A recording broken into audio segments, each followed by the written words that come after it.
Hello hi ನಮಸ್ಕಾರ. ನಾನು ನಿಮ್ಮ Yashu Gowda. Welcome back to my YouTube channel. ಎಲ್ಲರೂ ಹೇಗಿದ್ದೀರಾ? ಚೆನ್ನಾಗಿದ್ದೀರಾ ಅಂತ ಭಾವಿಸ್ತೀನಿ.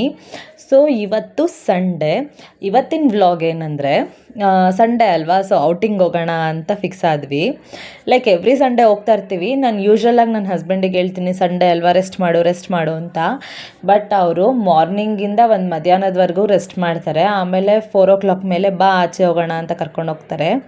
ಯಾಕಂದರೆ ವೀಕ್ ಡೇಸೆಲ್ಲ ನಾನು ಮನೇಲೇ ಇರ್ತೀನಲ್ವ, ವೀಕೆಂಡ್ ಬಂದ ಕೂಡಲೇ ಬಾ ಎಲ್ಲಾದರೂ ಹೋಗೋಣ, ಬಾ ಎಲ್ಲಾದರೂ ಸುಮ್ಮನೆ ಇಲ್ಲೇ ಎಲ್ಲಾದರೂ ಹೋಗೋಣ ಬಾ ಅಂತ ಕರ್ಕೊಂಡು ಹೋಗ್ತಾರೆ, ನನಗೆ ಬೇಜಾರಾಗಬಾರ್ದು ಅಂತ.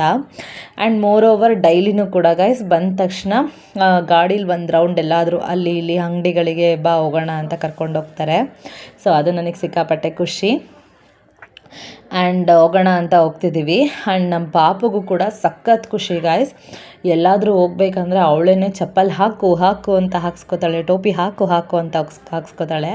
ಬಟ್ ಇವತ್ತು ನಾನು ಟೋಪಿ ಹಾಕಿಲ್ಲ, ಯಾಕಂದರೆ ಸ್ವಲ್ಪ ಬಿಸಿಲಿತ್ತು, ಸ್ವಲ್ಪ ಸೆಕೆನೇ ಇತ್ತು, ಅಷ್ಟು ಏನು ಗಾಳಿ ಇರಲಿಲ್ಲ, ಅದಕ್ಕೋಸ್ಕರ ನಾನು ಹಾಕಲಿಲ್ಲ. ಮತ್ತು ಅವಳಿಗೂ ತುಂಬ ಏನಂದರೆ ಲೈಕ್ ಅದು ಬಿಸಿಲಲ್ಲೂ ಟೋಪಿ ಹಾಕಿದ್ರೆ ಅವಳಿಗೂ ಸೆಕೆ ಆಗುತ್ತೆ, ಒಂಥರ ಇರಿಟೇಟಿಂಗ್ ಫೀಲ್ ಆಗುತ್ತೆ. ಅದಕ್ಕೋಸ್ಕರ ನೋಡಿ ಇಲ್ಲಿ ನನ್ನ ಫೋನ್ ನೋಡಿದ ತಕ್ಷಣ ಅವಳು ಜಸ್ಟ್ ಸ್ಮೈಲ್ ಮಾಡ್ತಾಳೆ, ಏನೇನೋ ಮಾತಾಡೋಕ್ಕೆ ಶುರು ಮಾಡ್ತಾಳೆ.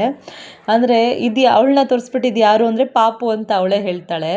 ಇಲ್ಲಿ ನೋಡಿ ಪೊಲೀಸ್ ಇದ್ರು ಅಂದ್ಬಿಟ್ಟು ನನ್ನ ಇಳಿಸ್ಬಿಟ್ಟು ನಡ್ಕೊಂಡು ಬಾ ಅಂದ್ಬಿಟ್ಟು ಸ್ವಲ್ಪ ದೂರ ನಡೆಸಿದ್ರು. ಹಿಂಗೆ ಸಂಡೇ ಟೈಮು ಪೊಲೀಸ್ ಇರ್ತಾರೆ, ಲೈಕ್ ಹಿಡಿತಾರಲ್ಲ ಅನ್ನೋ ಥರ ಅವರು ಇದು ಮಾಡಿದ್ರು. ಆ್ಯಂಡ್ ನನಗೆ ಇಲ್ಲಿ ಗಾಡಿ ತಗೊಳ್ಳೋಣ ಅಂತ ಅಂದ್ಕೊಂಡಿದ್ವಿ. ಸೊ ಅದಕ್ಕೆ ವಿಚಾರಿಸೋಣ ಅಂದ್ಬಿಟ್ಟು ಜಸ್ಟ್ ಇಲ್ಲಿ ವಿಚಾರಿಸಿದ್ವಿ ಮಾಳಗಾಳದಲ್ಲಿ. ಇದಕ್ಕಿಂತ ಮುಂಚೆ ವಿಜಯನಗರಲ್ಲಿ ವಿಚಾರಿಸಿದ್ವಿ. ಅಲ್ಲಿ ಸ್ವಲ್ಪ ಡಿಸ್ಕೌಂಟ್ ಎಲ್ಲ ಚೆನ್ನಾಗಿತ್ತು, ಆಕ್ಸೆಸರೀಸ್ ಎಲ್ಲ ಚೆನ್ನಾಗಿತ್ತು. ಒಂಥರ ಅಲ್ಲಿ ಸ್ವಲ್ಪ ಅಲ್ಲಿಗೂ ಇಲ್ಲಿಗೂ ಕಂಪೇರ್ ಮಾಡಿದ್ರೆ ಪ್ರೈಸು ಅಷ್ಟೇ ಅಲ್ಲಿ ಸ್ವಲ್ಪ ಕಮ್ಮಿ ಅಂತ ಅನ್ನಿಸ್ತು. ಇಲ್ಲಿ ಯಾಕೋ ಅಷ್ಟು ಸ್ವಲ್ಪ ಜಾಸ್ತಿ ಹೇಳ್ತಿದ್ದಾರೆ ಅನ್ನಿಸ್ತು. ಆಮೇಲೆ ನಾನೇ ಇವಾಗ ಬೇಡ, ನೆಕ್ಸ್ಟ್ ಒಂದು ಸ್ವಲ್ಪ ದಿನ ಹೋಗಲಿ ಆಮೇಲೆ ತೊಗೊಳ್ಳೋಣ ಅಂತ ನಾನೇ ನನ್ನ ಹಸ್ಬೆಂಡಿಗೆ ಹೇಳಿದೆ. ಮತ್ತು ಅವ್ರು ಬಾ ವಿಜಯನಗರ್ಗೆ ಒಂದು ಸತಿ ಹೋಗಿ ನೋಡೋಣ ಅಂದರು. ಮತ್ತು ಬೇಡ, ಫಸ್ಟೇ ವಿಚಾರಿಸಿದ್ದೀವಲ್ಲ, ಬಾ ಇವಾಗ ಜಸ್ಟ್ ಸುತ್ತಾಡೋಣ ಇಲ್ಲಿಲ್ಲೇ, ನೆಕ್ಸ್ಟ್ ಟೈಮ್ ನೋಡೋಣ ಅಂತ ಹೇಳಿದೆ ನಾನು. ಸ್ವಲ್ಪ ದಿವಸ ಹೋಗಲಿ ಅಂತಲೇ ಅಂದೆ. ಆಮೇಲೆ ನೆಕ್ಸ್ಟ್ ಇವಾಗ ನಾವು ಫಸ್ಟು ವಿಜಯನಗರ್ ಬರ್ಗರ್ ಕಿಂಗಿಗೆ ಬಂದಿದ್ವಿ. ನಾವು ಇದು ಫಸ್ಟ್ ಟೈಮ್ ಈ ಥರ ನಮ್ಮ ಪಾಪುನ ಕರ್ಕೊಂಬರ್ತಿರೋದು. ನಾವು ಮಗು ಆಗಿಂತ ಮುಂಚೆ ಎಲ್ಲ ಬರ್ತಿದ್ವಿ. ಪಾಪು ಆದಮೇಲೆ ಯಾವುದೇ ಡಾಮಿನೋಸು ಪಿಜ್ಜಾ ಹಟ್ಟಿಗೆಲ್ಲ ಹೋಗೋದೇ ಕಮ್ಮಿ ಆಗಿತ್ತು. ಸೊ ಬರ್ಗರ್ ಕಿಂಗಿಗೆ ಪಾಪುಗೂ ಖುಷಿ ಆಗುತ್ತೆ, ಏನೋ ಒಂಥರ ಅವಳಿಗೇನೋ ಒಂಥರ ಇದಾಗುತ್ತೆ ಅಂತ. ನೀವೇ ನೋಡಿ ಅವಳು ಎಷ್ಟು ಖುಷಿ ಪಡ್ತಿದ್ದಾಳೆ ಅಂದರೆ ಗಾಯ್ಸ್, ನಿಜವಾಗ್ಲೂ ಸಖತ್ ಖುಷಿ ಪಡ್ತಿದ್ದಾಳೆ. ಆಮೇಲೆ ನಿಜವಾಗ್ಲೂ ಹೇಳ್ಬೇಕಂದ್ರೆ ಮಕ್ಕಳು ಖುಷಿ ಮುಂದೆ ಬೇರೆ ಏನೂ ಅಲ್ಲ ಅನಿಸುತ್ತೆ. ಅವಳು ಖುಷಿ ನೋಡಿದ್ರೆ ನಿಜವಾಗ್ಲೂ ಎಲ್ಲ ಕಡೆ ಕರ್ಕೊಂಡು ಹೋಗೋಣ ಅಂತ ಫೀಲ್ ಆಗುತ್ತೆ. ಬಟ್ ಏನು ಭಯ ಅಂದರೆ ಅವಳಿಗೆ ಎಲ್ಲಿ ಮತ್ತೆ ಜ್ವರ ಬರುತ್ತೋ, ಎಲ್ಲಿ ಮತ್ತೆ ಇದಾಗುತ್ತೋ, ಅಂದರೆ ಚಿಕ್ಕ ಮಗುವಿಂದನೂ ಜ್ವರ ಬಂದು ಆ ಥರ ಫೀಲ್ ಆಗುತ್ತೆ ನಮಗೆ. ಇಲ್ಲಿ ನೋಡಿ ನಮಗೆ 2 ಬರ್ಗರ್ ತರಿಸಿದ್ವಿ, ಆಮೇಲೆ ಕೋಕು. ಅವಳು ಕೋಕುನು ಕೂಡ ಟೇಸ್ಟ್ ಮಾಡಿಬಿಟ್ಟು ಅಲ್ಲಿ ಜುಮ್ ಅನ್ನೋ ಅಂತ ಈ ಥರ ಮುಖ ಮಾಡಿಕೊಂಡ್ಳು. ನೀವೇ ನೋಡಿ ಹೆಂಗೆ ಮಾಡ್ಕೊತಿದ್ದಾಳೆ ಅಂತ ಕುಡಿದ್ಬಿಟ್ಟು ಸಕ್ಕತ್ತಾಗಿ ಇದು ಮಾಡ್ತಿದ್ಲು ಅವಳು. ಅಂದರೆ ಏನೋ ಒಂಥರ ಅವಳು ನೋಡ್ತಿದ್ರೆ ಖುಷಿ. ಇನ್ನು ನಾವೀಗ ಬರ್ಗರ್ ತರಿಸ್ಕೊಂಡಿದ್ವಿ, ಬರ್ಗರ್ ಕೂಡ ಅವಳು ಟೇಸ್ಟ್ ಮಾಡಿದ್ಲು. ಮತ್ತು ಅವಳಿಗೆ ಫ್ರೆಂಚ್ ಫ್ರೈಸ್ ಅಂದರೆ ಸಖತ್ ಇಷ್ಟ, ಆಲೂಗಡ್ಡೆದು. ಸೊ ಅವಳಿಗೆ ಸಪ್ರೇಟ್ ಇದು ತರಿಸೋಣ ಅಂದ್ಬಿಟ್ಟು ಅವಳಿಗೆ ಸಪ್ರೇಟ್ ತರಿಸಿದ್ವಿ. ಬಟ್ ಅವಳಿಗೆ ಸ್ವಲ್ಪ ಲೇಟಾಗಿ ಕೊಟ್ರಲ್ವ, ಸೊ ಅವಳು ಬರ್ಗರು ಕೋಕೆ ಕುಡಿದಿದ್ಲು.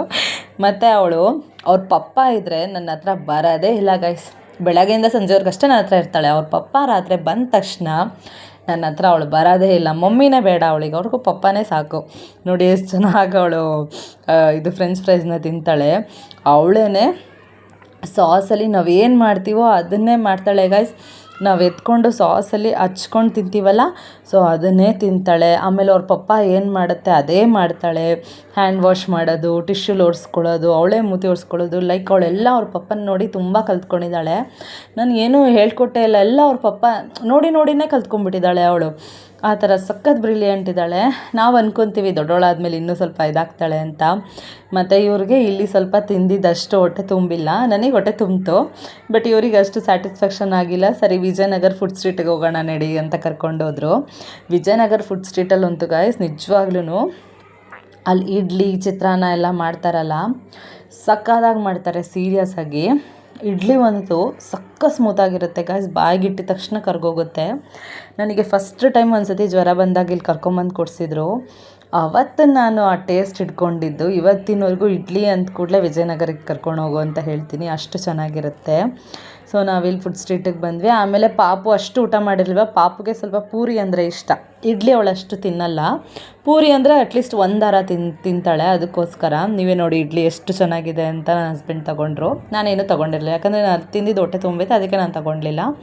ಆ್ಯಂಡ್ ಅವಳಿಗೆ ಒಂದು ಪೂರಿ ತಿನ್ನಿಸ್ಬಿಟ್ಟು ಇನ್ನೊಂದು ಪೂರಿನ ನಾನೇ ತಿಂದ್ಕೊಂಡೆ.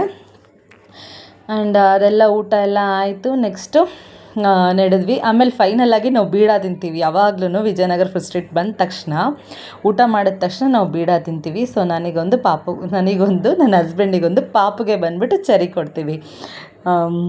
ಬೀಡ ಅಂತೂ ಸಕ್ಕತ್ತಾಗಿರುತ್ತೆ ನಿಜವಾಗ್ಲೂ. ಊಟ ಮಾಡಿದ ತಕ್ಷಣ ಬೀಡ ತಿಂತಾಯಿದ್ರೆ ಸಕ್ಕತ್ ಮಜಾ ಇರುತ್ತೆ ಗಾಯ್ಸ್. ಸೊ ಏನು ಈ ವಿಜಯನಗರ ಹೀಗೆ ಸುತ್ತಾಡ್ತಿರ್ತೀವಿ. ನೀವೇ ಗೊತ್ತಲ್ಲ, ವಿಜಯನಗರ ಒಳ್ಳೆ ಲೈಕ್ ಸ್ವಲ್ಪ ಮಾರ್ಕೆಟ್ ಥರ ಇರುತ್ತಲ್ಲ, ಎಲ್ಲ ಇರುತ್ತೆ ಅಲ್ಲಿ. ಹಂಗೆ ಸುತ್ತಾಡಿಕೊಂಡು ಇದು ಮಾಡ್ತಿದ್ವಿ. ನೆಕ್ಸ್ಟು ಹಿಂಗೆ ಲೈಕ್ ಈ ಥರ ರೌಂಡ್ ಹೊಡಿಯೋದಂದರೆ ಏನೋ ಒಂಥರ ಚೆನ್ನಾಗಿರುತ್ತೆ ಗೈಸ್, ಗಾಡೀಲಿ ರೌಂಡ್ ಹೊಡಿಯೋದಂದರೆ.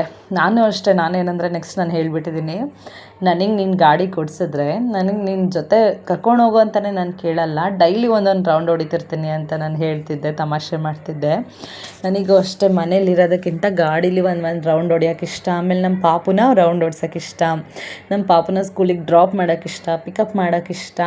ಏನೋ ಒಂಥರ ನನಗೆ ಅದೆಲ್ಲ ಏನೋ ಒಂಥರ ಎಕ್ಸೈಟ್ಮೆಂಟು. ನೆಕ್ಸ್ಟು ನಾವು ಎಲ್ಲಿಗೆ ಬಂದ್ವಿ ಅಂದರೆ ಲೈಕ್ ಏನೋ ಮರ್ತಿದ್ನಲ್ಲ ಅಂದ್ಕೊಂಡೆ. ಆಮೇಲೆ ನಾಳೆ ಸೋಮವಾರ ಅಲ್ವಾ, ಪೂಜೆ ಬೇರೆ ಮಾಡಬೇಕಲ್ಲ ಅಂದ್ಬಿಟ್ಟು ಹೂ ಇರಲಿಲ್ಲ, ಅದಕ್ಕೆ ಸುಂಕದ ಕಟ್ಟೆಗೆ ಬಂದು ಹೂ ತೊಗೊಳ್ಳೋಣ ಅಂತ ಬರ್ತಿದ್ವಿ. ಸುಂಕದ ಕಟ್ಟೆಯಲ್ಲಿ ಎನಿ ಟೈಮ್ ಟ್ರಾಫಿಕ್ ಗೈಸ್, ಯಾವಾಗಲೇ ಹೋಗಿ ಟ್ರಾಫಿಕ್. ಅದು ಒಂದು ದೊಡ್ಡ ಇರಿಟೇಷನ್ನಲ್ಲಿ ಏನಂದರೆ ಇದು ಏನಪ್ಪ, ಬರೀ ಅಲ್ಲಿ ಎನಿ ಟೈಮ್ ವೀಕ್ ಡೇಸಲ್ಲಾಗಲಿ ವೀಕೆಂಡಲ್ಲಾಗಲಿ ಬರೀ ಟ್ರಾಫಿಕ್ಕು.